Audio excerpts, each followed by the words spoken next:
Cuando tenía 16 años, mi padre se lesionó la espalda en una obra de construcción. La cirugía costaría 200,000, pero pusimos la casa patas arriba y solo conseguimos $3,800. Tenía el formulario de retiro en la mano, listo para abandonar los estudios. Acababa de llegar a la puerta de la escuela cuando Somerville me detuvo.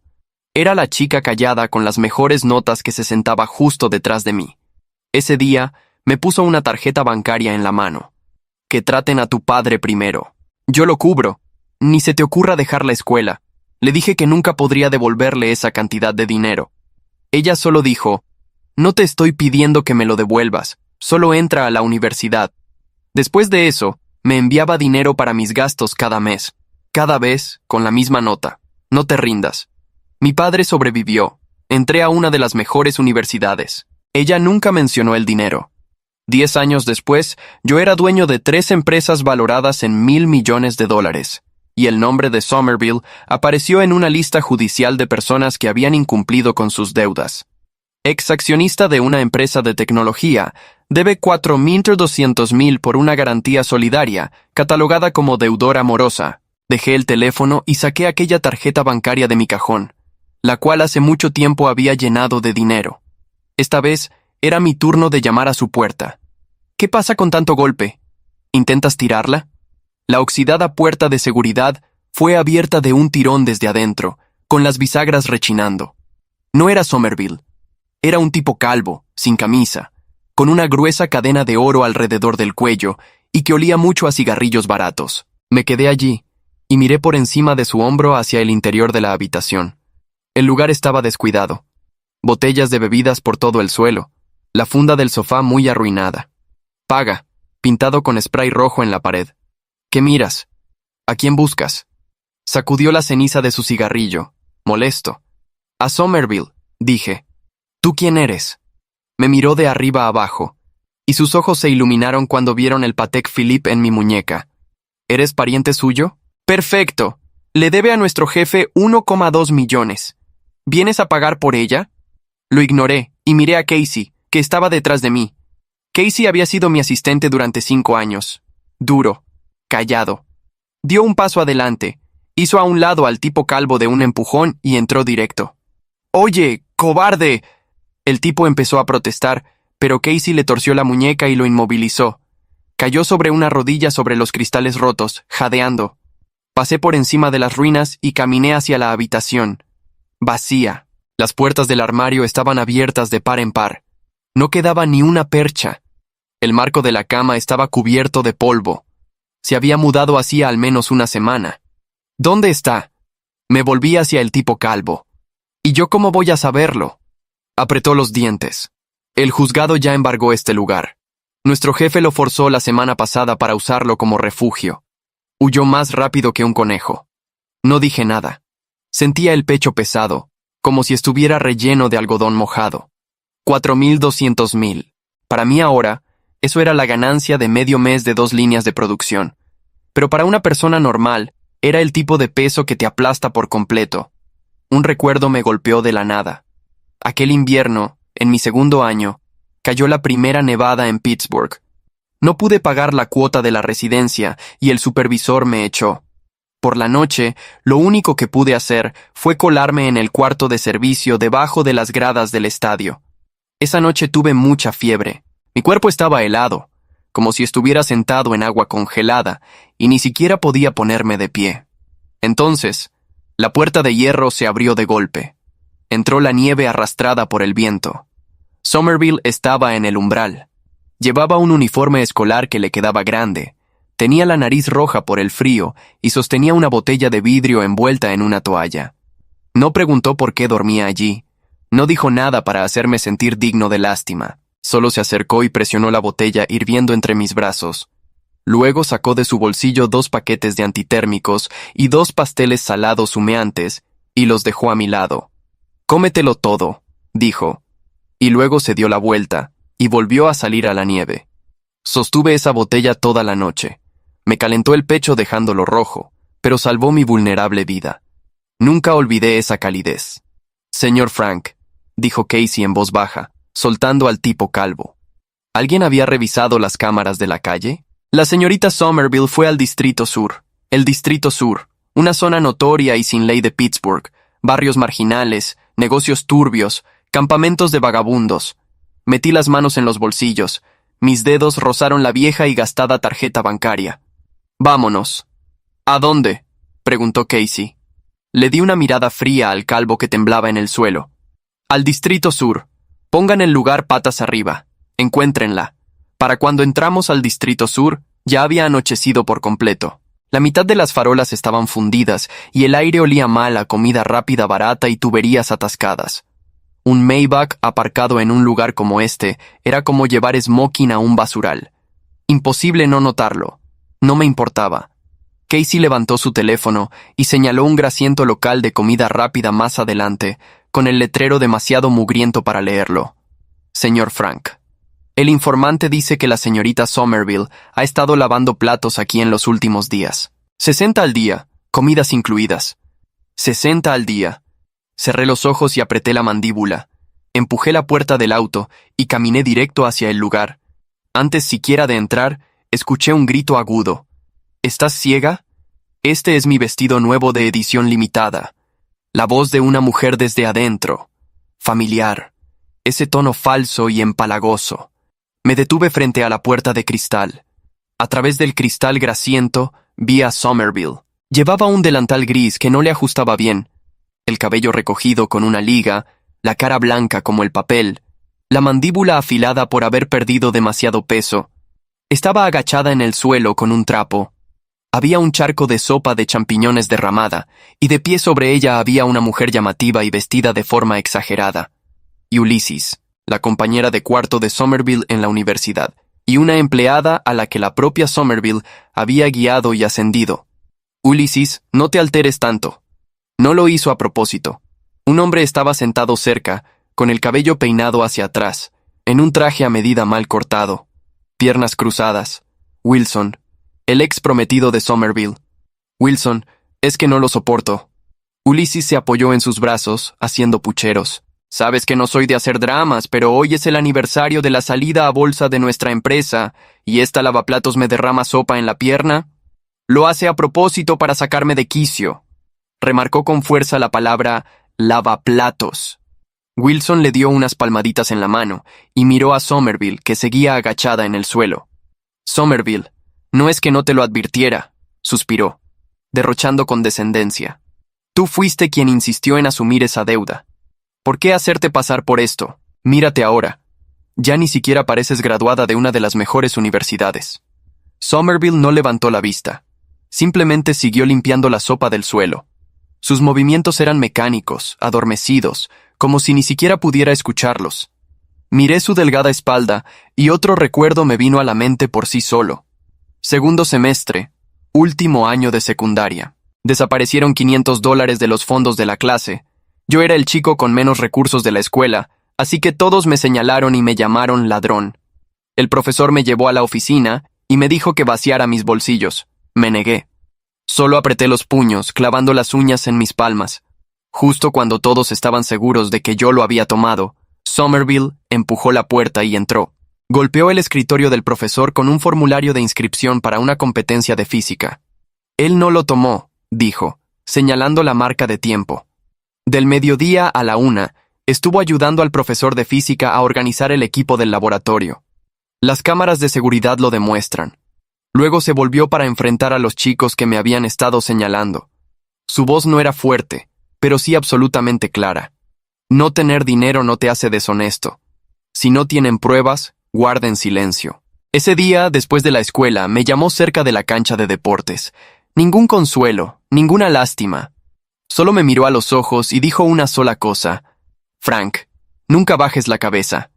Pero ahora la chica que me dijo que nunca bajara la cabeza estaba agachada en un suelo grasiento, con la cabeza gacha frente a un hombre genuinamente arrogante. ¿Dónde está el dueño? Traigan al dueño aquí. Ulysses seguía gritando. El dueño salió corriendo, sudando, haciendo reverencias una y otra vez. ¿Contratas a una lavaplatos así de torpe? Despídela, o te denunciaré todos los días. El dueño pareció apenado, luego se volvió hacia Somerville. Señorita Somerville, ¿Qué le parece si toma su paga y se va por hoy? Somerville finalmente se puso de pie. Se desató el delantal, lo dejó sobre una mesa y no ofreció ni una sola excusa ni súplica. «Está bien». Su voz estaba completamente ronca. Casey se inclinó detrás de mí. «Señor Frank, ¿quiere que entre y limpie el lugar? Mejor ponte a investigar». Miré a la pareja a través del cristal, mis ojos más fríos que el viento de afuera. «Averigua exactamente cómo hizo Wilson para que ella asumiera esa deuda de 4,2 millones». Somerville salió por la parte de atrás. No la seguí de inmediato. Primero, necesitaba saber quién la había empujado al borde del acantilado. Casey trabajó rápido. A la mañana siguiente había una gruesa pila de documentos sobre mi escritorio. Abrí la primera página y mis dedos se tensaron por sí solos, con los nudillos poniéndose blancos. Así que era eso. ¡Qué truco tan cruel! Hace 3 años, Somerville y Wilson fundaron juntos una empresa tecnológica. Ella se encargaba de la investigación y desarrollo. Él se encargaba de las relaciones exteriores y las finanzas. Hace 1 año, Wilson afirmó que había conseguido un gran proyecto y que necesitaban un préstamo para aumentar la producción. Le llevó un acuerdo de responsabilidad solidaria para que lo firmara. ¿Qué le dijo exactamente? Me quedé mirando la fotocopia. Casey leyó de la conversación grabada.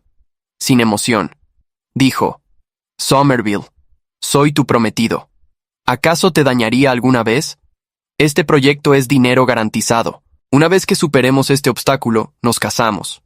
Me burlé. Y luego, en el momento en que llegó el dinero, Wilson lo movió a una empresa fantasma, bajo un montón de excusas. Casey pasó de página.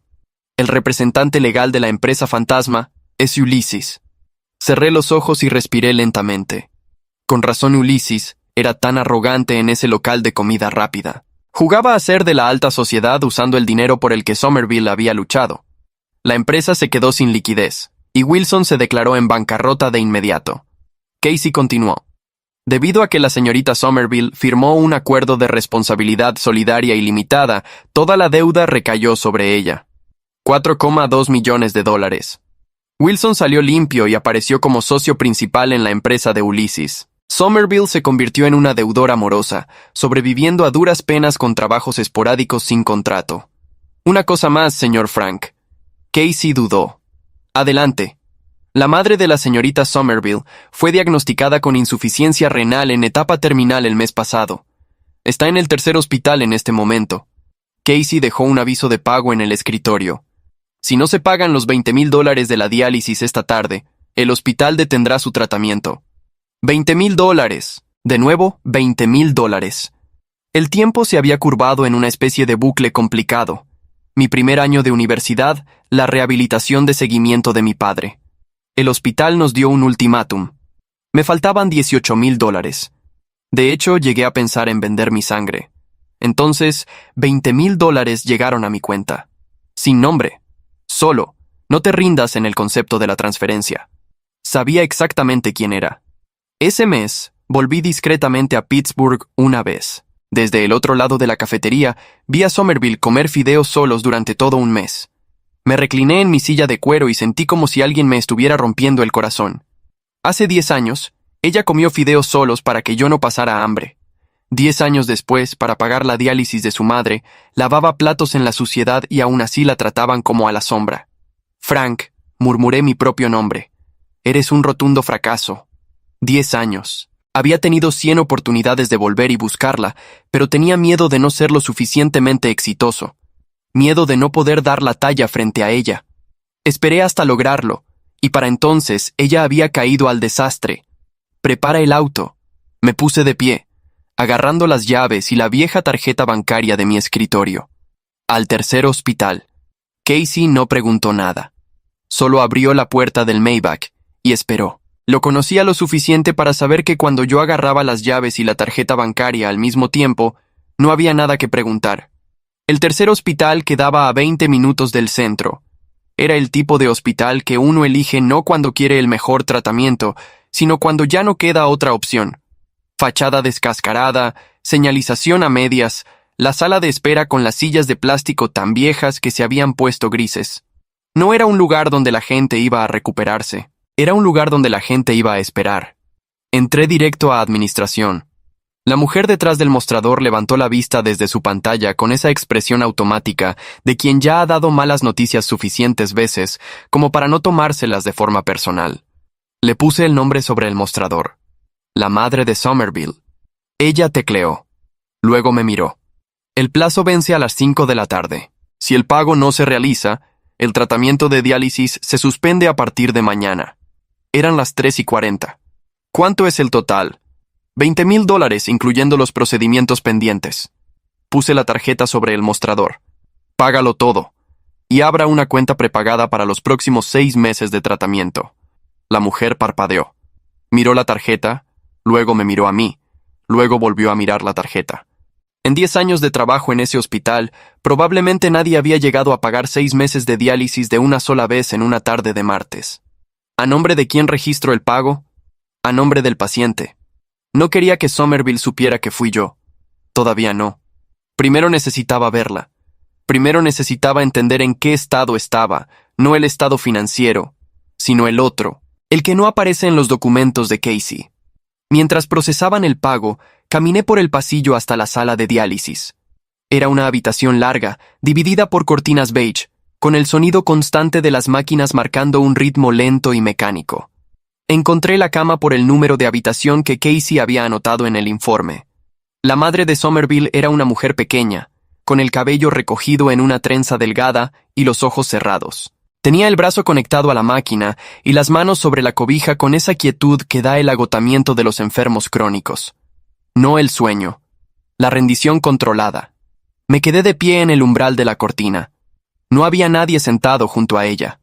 Somerville no estaba, lo que significaba que o bien no sabía que el plazo vencía hoy, o bien lo sabía y no tenía manera de resolverlo y había decidido no venir a presenciar lo que no podía evitar. Los dos escenarios me apretaron el pecho de una manera distinta. Volví a administración. El pago estaba procesado. Le pedí a la mujer del mostrador que no informara quién lo había realizado. ¿Y si la familia pregunta? Díganles que fue un benefactor anónimo. Salí al estacionamiento. El aire de afuera era frío y olía a asfalto mojado. Me apoyé en el costado del Maybach y saqué la tarjeta bancaria del bolsillo. La sostuve entre los dedos como lo había hecho cientos de veces en los últimos 10 años. Los bordes estaban desgastados. El número casi ilegible. La había cargado tanto tiempo que ya no era un objeto, era otra cosa. Casey se acercó sin hacer ruido. Señor Frank, tenemos la dirección actual de la señorita Somerville. Está en una pensión del Distrito Sur. Habitación 4. ¿Cómo lo supiste? El informante la siguió anoche desde el restaurante. Asentí. No dije nada por un momento. Miré el hospital, luego la tarjeta, luego la calle que se extendía hacia el sur. Casey, necesito que hagas algo. Diga. Consigue los registros de la empresa que fundaron Somerville y Wilson. Todo. Los contratos originales, los movimientos de la cuenta, el momento exacto en que se hizo la transferencia a la empresa fantasma y los nombres de todos los que firmaron algo relacionado con ese préstamo. Casey ya estaba escribiendo en su teléfono. ¿Quiere presentar cargos? Quiero entender exactamente qué firmó Somerville y por qué un tribunal puede revertirlo. Me guardé la tarjeta. Un acuerdo de responsabilidad solidaria ilimitada, firmado por un prometido en el contexto de una relación personal, con un proyecto que era fraudulento desde el inicio, usando fondos que nunca llegaron a la empresa original. Eso no es solo una deuda civil, eso es fraude con agravante. Casey levantó la vista de su teléfono. Era la primera vez en 5 años que veía algo parecido a la sorpresa en su cara. ¿Cuándo quiere los documentos? Esta noche. Subí al auto. Por la ventana vi a una mujer salir corriendo del hospital con una bolsa de tela golpeándole el costado. El cabello suelto, el paso desigual, la cara buscando algo sin encontrarlo todavía. Se detuvo frente a la entrada, jadeando, y miró el reloj en la pared del vestíbulo. Era Somerville. Había llegado corriendo, demasiado tarde, según ella, para detener lo que ya no había que detener. La vi inhalar, cuadrarse los hombros de la misma manera en que yo la recordaba, esa postura pequeña y firme que tenía desde los 16 años, y entrar al hospital con la cabeza en alto, no con alivio, con la dignidad específica de quien ha aprendido a caminar hacia las cosas malas sin derrumbarse antes de llegar. El auto arrancó. Nos alejamos del hospital antes de que pudiera salir de nuevo. Cerré los ojos y escuché el ruido de la ciudad pasar por la ventana. Pensé en Wilson sentado con las piernas cruzadas en ese restaurante mugriento, el traje mal cortado, la condescendencia lubricada de quien sabe que tiene ventaja legal. Pensé en Ulysses con su vestido de edición limitada, manchado de sopa de champiñones, gritando sobre el suelo grasiento, donde Somerville arrodillada limpiaba sin decir una sola palabra.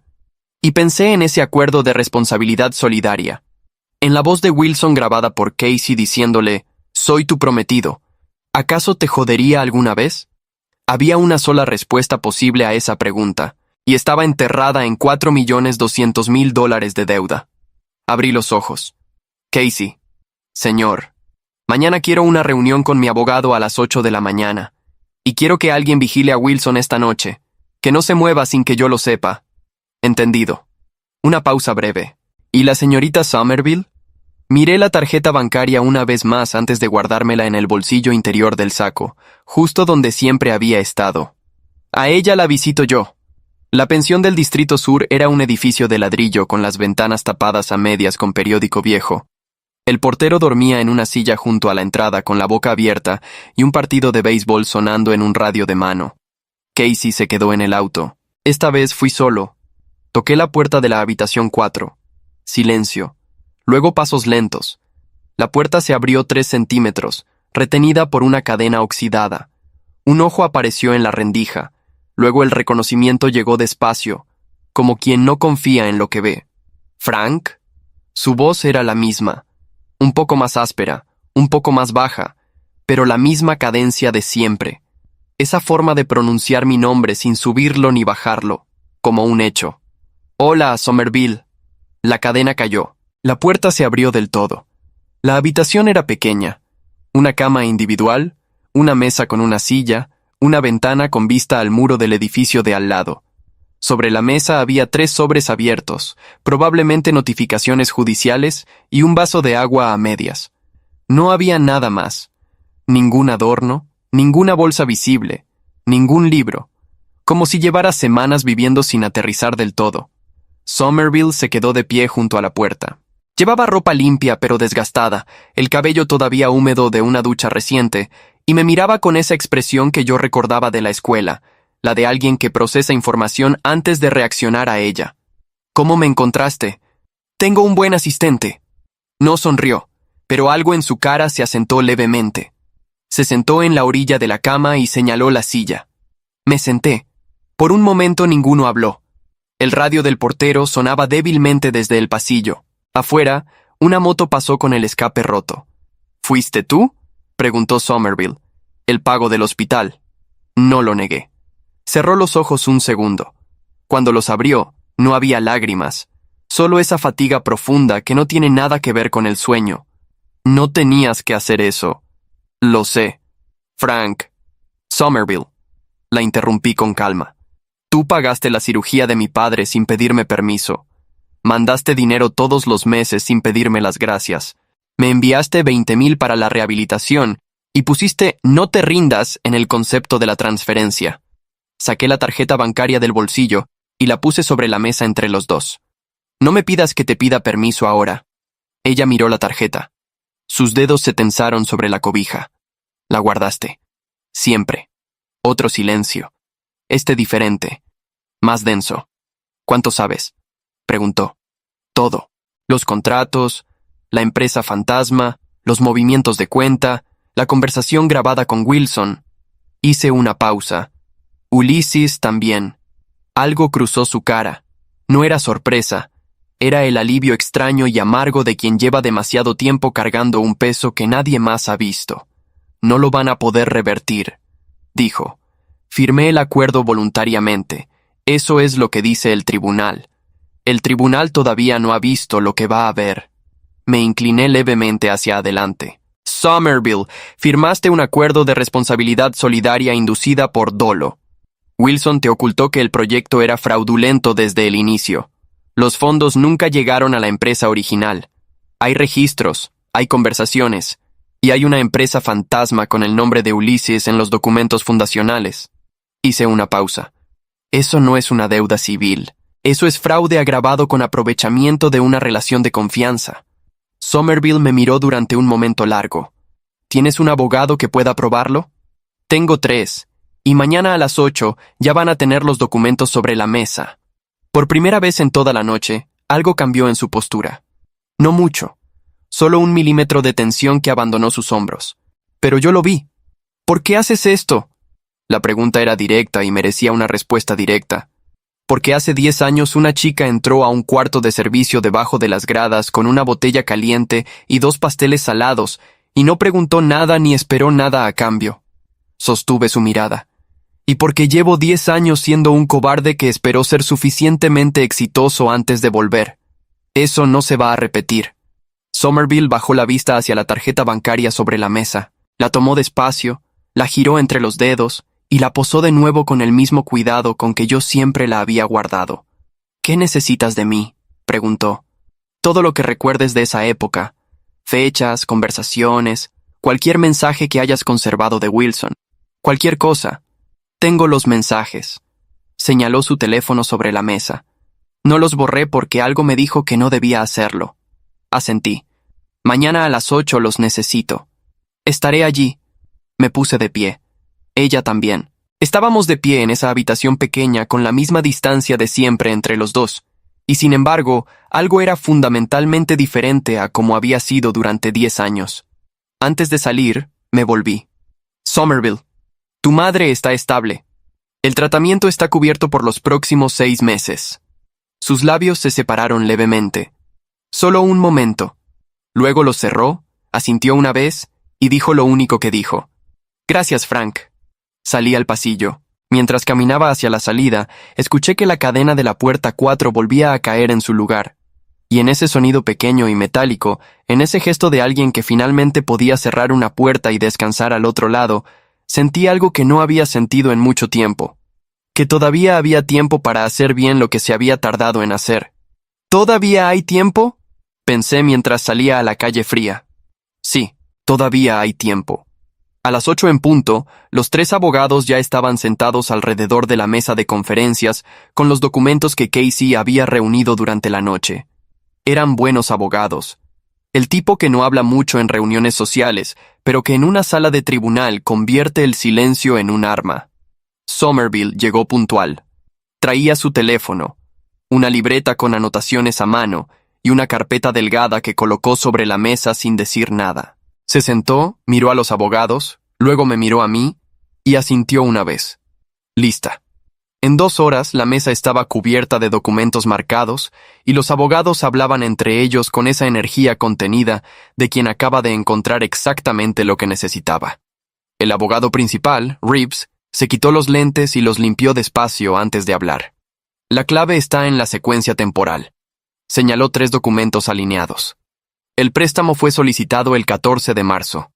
La transferencia a la empresa fantasma ocurrió el 16. El acuerdo de responsabilidad solidaria que firmó la señorita Somerville lleva fecha del 12. Se detuvo. Firmó 2 días antes de que el préstamo existiera oficialmente. Somerville frunció el ceño. Wilson me dijo que era un trámite previo, que los bancos exigen la garantía antes de aprobar el crédito. Eso es falso. Reeves puso otro documento encima. El banco no exigió garantía solidaria en ningún momento. Esa cláusula fue insertada por el propio Wilson en un contrato privado entre socios. El banco nunca vio ese documento. La habitación quedó en silencio. Lo que significa, continuó Reeves, que Wilson creó artificialmente una obligación legal sobre la señorita Somerville usando un contrato privado falso, para luego mover los fondos a una empresa donde ella no tenía participación ni conocimiento. Cerró la carpeta.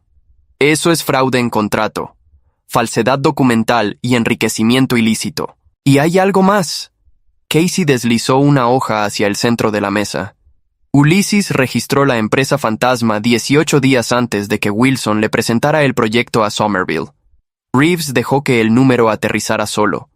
No fue una salida de emergencia. Fue el plan desde el principio.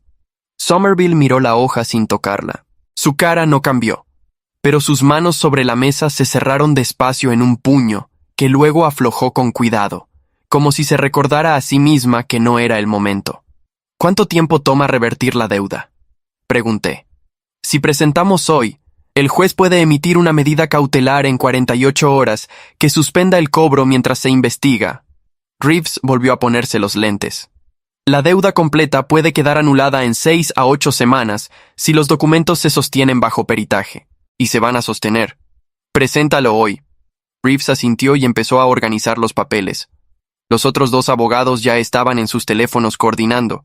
Somerville y yo salimos al corredor mientras el equipo trabajaba.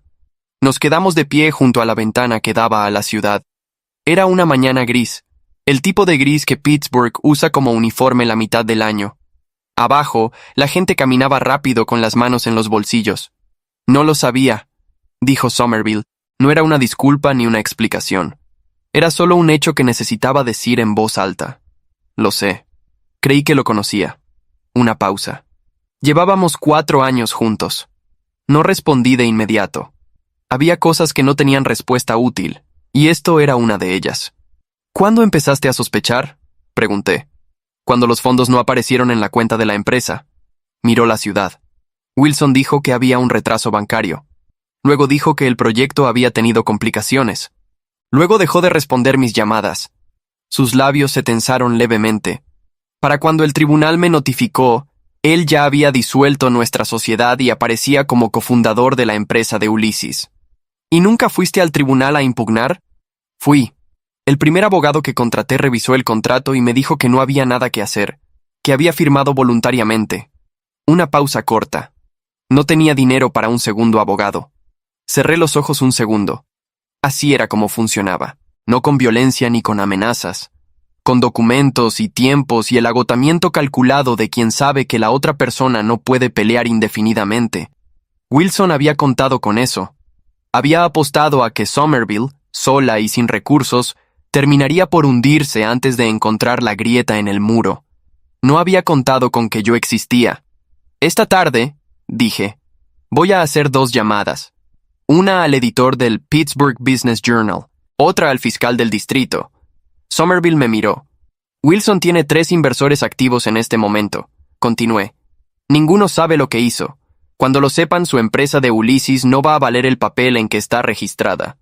Me volví hacia ella. Y cuando el fiscal abra la investigación, el acuerdo de responsabilidad solidaria va a ser el menor de los problemas de Wilson. Somerville guardó silencio durante un momento. ¿Esto es legal? Absolutamente. Informar a inversores sobre conductas fraudulentas de sus socios es exactamente lo que cualquier ciudadano responsable debe hacer. Sostuve su mirada. Yo solo voy a contarles la verdad. Lo que hagan con ella es su decisión. Algo se movió en su cara. No era satisfacción exactamente. Era algo más parecido al momento en que una persona que ha estado cargando algo demasiado pesado durante demasiado tiempo siente por primera vez que el peso empieza a distribuirse. Casey apareció en el corredor con el teléfono en la mano. Señor Frank, Wilson acaba de reservar 2 boletos de avión. Destino, Miami. Salida esta noche a las 9. Lo miré. ¿Cuándo lo supo? Hace 20 minutos. Probablemente alguien le filtró que hay movimiento legal. Somerville me miró. Yo miré a Casey. Llama a Reeves, que solicite una orden de restricción de salida del país antes del mediodía. Me guardé el teléfono. Wilson no va a ningún lado. Casey ya estaba marcando. Me volví hacia la ventana una vez más. Abajo, Pittsburgh seguía gris y fría y ajena a todo lo que estaba ocurriendo en este piso. En algún lugar de esa ciudad, Wilson estaba haciendo maletas con la tranquilidad de quien ha ganado siempre, y no concibe que esta vez sea diferente. Eso era exactamente lo que necesitaba que siguiera creyendo.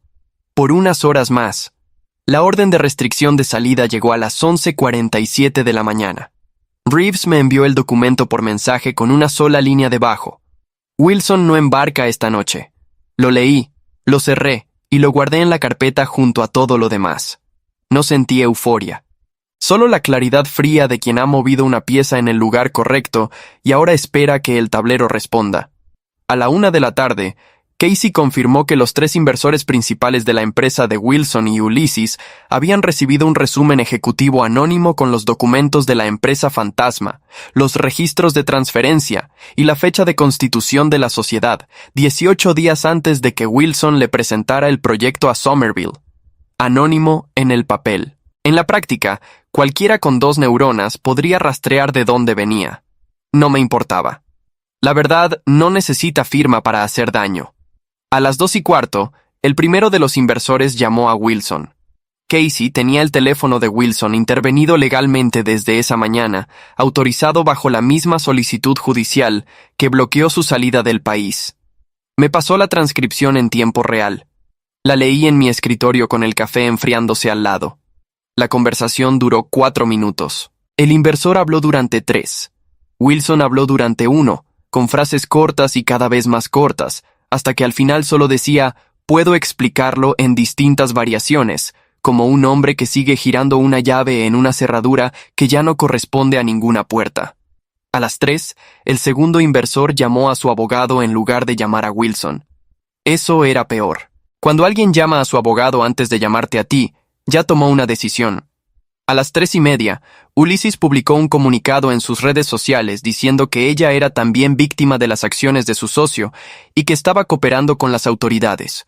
Lo escribió en menos de 2 horas, lo que significaba que tenía ese texto guardado desde hacía tiempo, lista para usarlo en el momento en que el barco empezara a hundirse.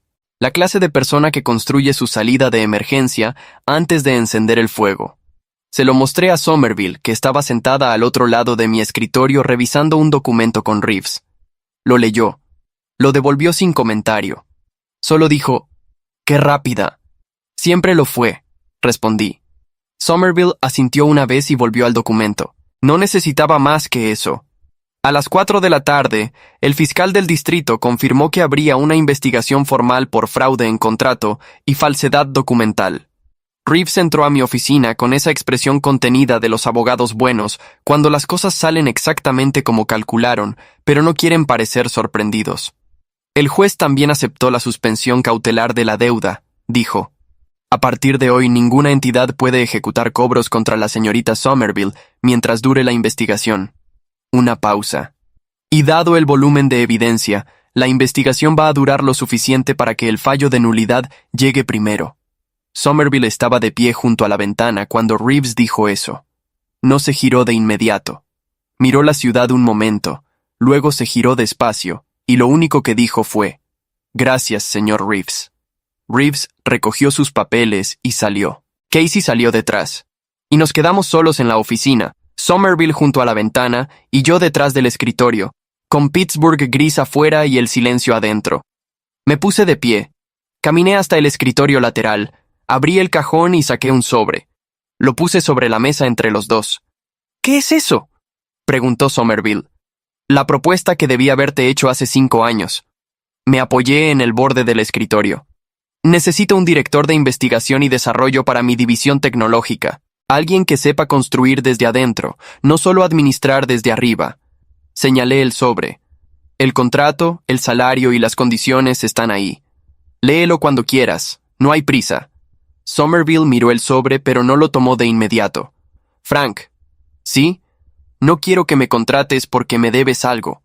«No te estoy contratando porque te debo algo». La miré directamente. «Te estoy contratando porque eres la persona más competente que conozco y llevo 10 años desperdiciando eso por cobardía». Hice una pausa. «Son 2 cosas distintas». Ella consideró eso durante un momento. Luego tomó el sobre. Lo abrió con cuidado y empezó a leer. Lo leyó completo, sin saltarse nada, sin apresurar ninguna página. Cuando terminó, lo dobló y lo guardó en el bolsillo. «Dame el fin de semana para pensarlo. Todo el tiempo que necesites». Asintió. Agarró su bolso y se dirigió hacia la puerta. Se detuvo en el umbral. «Frank, dime». «La tarjeta bancaria». Se giró levemente. «La que me devolviste anoche sobre la mesa». «¿Qué pasa con ella? ¿Cuánto tiempo la guardaste?» 10 años.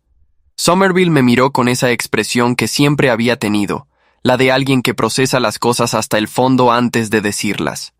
Yo también guardé algo.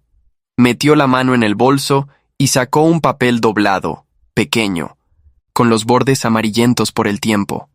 Lo puso sobre la mesa junto a la puerta y salió. Esperé a que el ascensor sonara antes de acercarme. Lo desdoblé despacio. Era una nota. Mi letra de cuando tenía 16 años, apretada y torcida, escrita con el tipo de urgencia que solo existe cuando uno no sabe si va a tener otra oportunidad. Somerville, no sé cómo devolverte esto. No sé si alguna vez pueda. Solo sé que no voy a desperdiciar lo que me diste. Te lo juro. Nunca se la había entregado. La había escrito y guardado porque no tuve el valor de dársela y en algún momento entre los 16 años y los 28 la había perdido de vista. Pero ella la tenía. Lo que significaba que en algún momento, de alguna manera que yo no recordaba, había llegado a sus manos. La sostuve durante un momento largo. Afuera, Pittsburgh empezaba a encender sus luces mientras el gris de la tarde se convertía en el gris más oscuro de la noche. Abajo, en algún lugar de esa ciudad, Wilson estaba sentado con su maleta hecha y su boleto cancelado y sus inversores llamando a sus abogados. Ulysses estaba redactando su segunda declaración pública, y el fiscal estaba abriendo un expediente con el nombre de los dos en la portada. No sentía euforia por eso tampoco, solo la certeza tranquila de que las cosas estaban cayendo en el lugar donde debían caer. Doblé la nota con el mismo cuidado con que ella debía haberla guardado durante todos esos años. La puse en el bolsillo interior del saco, justo donde siempre había estado la tarjeta bancaria. Apagué la luz de la oficina y salí.